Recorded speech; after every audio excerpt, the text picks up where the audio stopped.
What's up, you guys? We are going to be creating a cake topper in Design Space today. The topper that I'm going to be creating is for a very special cake. I will insert a picture at the end, and I wanted to do something special with a riff on superheroes. So I am grabbing a circle, and I'm going to go ahead and size this to 8 inches. That way it's easier for us to view while I do this tutorial. I'm going to change the color to white because I will be printing this on an icing sheet that is white. I'm going to grab a really cute little image from a cartridge that I had, which is called Create a Friend. Obviously, you can upload anything you want, but this is the one that most matched the little one who was being adopted. So I thought it was a perfect fit. So I want to go ahead and grab the lightning bolt because I want to isolate it and use just the little lightning bolt as like little accents. So I'm going to go ahead and duplicate the image, and I will ungroup our duplicated image here.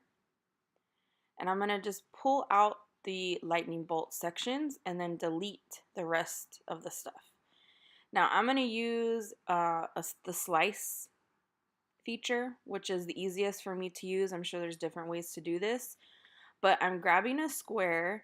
I'm going to go ahead and take off the lock so I can make it into a rectangle, duplicate it.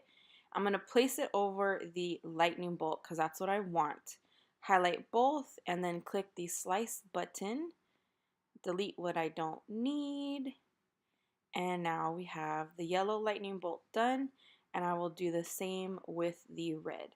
This is the easiest way for me to get those things, and that's why I do it this way.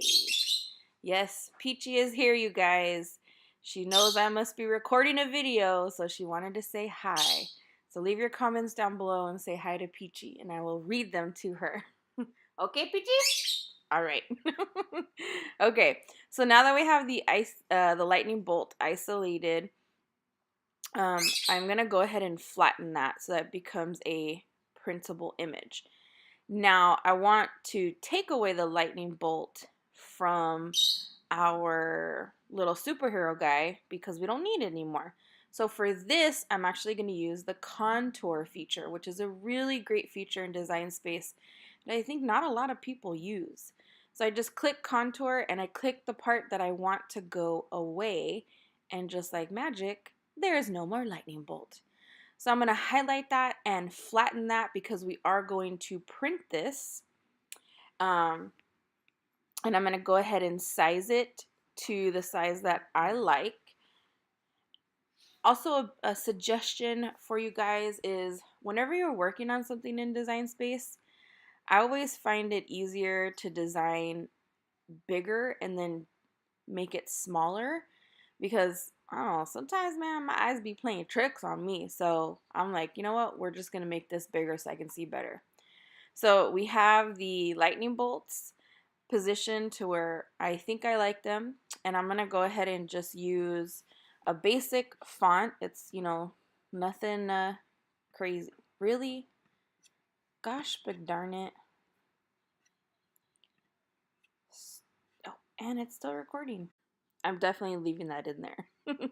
Alright, so I'm just using Arial Black as the font, and I'm going to go ahead and type in what I want. I'm going to center it because that's the way I would like for the font to be, and then I'm going to use the line space because I want the words to be closer together, and I'm just basically clicking my life away until it's to the desired align space that I like.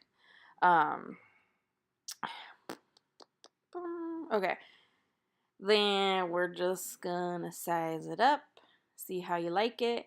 I'm gonna unclick the little lockbox and kind of like stretch it out. This is basically where you're gonna kind of be like a little finicky with it, get it to how you want it, how you like it, all that kind of jazz. Now, I don't know if you notice here at the bottom, I have left space underneath the feet, and that's because I'm going to attach this to a 6-inch round cake board that has fondant on it, and I'll put the edible image on top, and I will cut off the bottom so that it'll be flat, so when I put it into the cake, it will be nice and flat. And again, I will insert a picture of the cake at the end. You guys, it turned out so cute, and I'm so happy that I got to be a little part of this really amazing journey of adoption, and being able for, you know, a family to find their next little one, and this little one found his forever family. So really stoked to be a part of that. And what better way than to design a custom cake topper? And it's super easy with Design Space. Hashtag not sponsored. Even though I've been trying to get at Cricut for the past 3 years, you guys, and tell them Cake World needs you. So tag them. Tell them your girl's waiting for them, because I'm here for it, okay? All right, so once I mess with all that, I'm going to highlight everything and flatten it. So this now is a flattened image, which is ready to go to your edible image printer. I am downsizing it to 6.25 because that is the max that we can do for the Cricut. I like to put my images in the middle. That's just personal preference. You don't have to. And then that's it. I will send this off to my edible image printer. I will load it onto a green mat, and I use the cardstock setting to cut this on. Hope you guys enjoyed this tutorial. Make sure you subscribe, check out the link, and I hope you guys have a great day. Bye!